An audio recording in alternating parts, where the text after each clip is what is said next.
हमारी मम्मियाँ सब्जी के साथ हमेशा धनिया फ्री में लाती हैं, फिर भी इंडिया की सेविंग्स नहीं बढ़ रही हैं।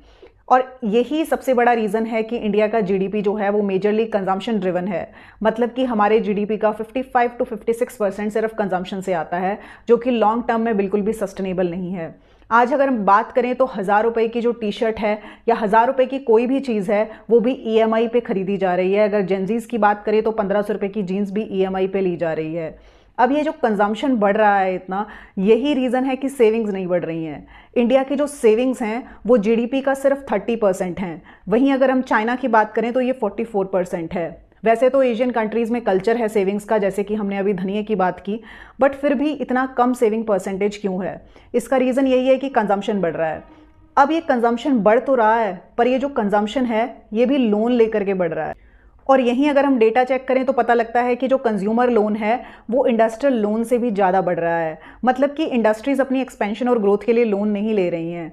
अब लोन ले क्यों नहीं रही हैं? क्योंकि जो लोन है वो महंगे रेट पे मिल रहा है। अब लोन महंगे रेट पे क्यों मिल रहा है? क्योंकि सेविंग्स कम है।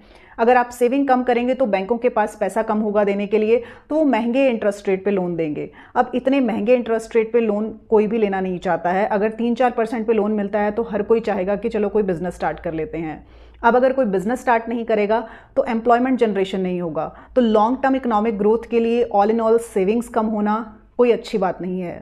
अब लॉन्ग टर्म इकोनॉमिक ग्रोथ के लिए कंज्यूमर लेड और कैपिटल गुड्स लेड ग्रोथ दोनों का कुछ बैलेंस होना ज़रूरी है। इसलिए शायद से गवर्नमेंट ने सोचा कि इनकम टैक्स रिलैक्सेशन दिया जाए, ताकि लोगों के पास कुछ खर्च करने के लिए पैसा बचेगा तो वो कुछ खर्चा करेंगे और कंपनीज़ के प्रोडक्ट्स बिकेंगे, और शायद से कंजम्पशन एक्सपेंडिचर बढ़ा करके ही हम कैपिटल एक्सपेंडिचर को बढ़ा सकें। क्योंकि अगर लोग खर्चा करेंगे, कंपनीज़ के प्रोडक्ट्स बिकेंगे, तो वो कुछ ग्रोथ और एक्सपेंशन का सोचेंगी। तो आपको क्या लगता है कि sustainable long term economic growth के लिए क्या कैपिटल गुड्स लेड ग्रोथ और कंज्यूमर गुड्स लेड ग्रोथ दोनों का इक्वल होना ज़रूरी है? What are your thoughts on this? Let me know in the comment section below.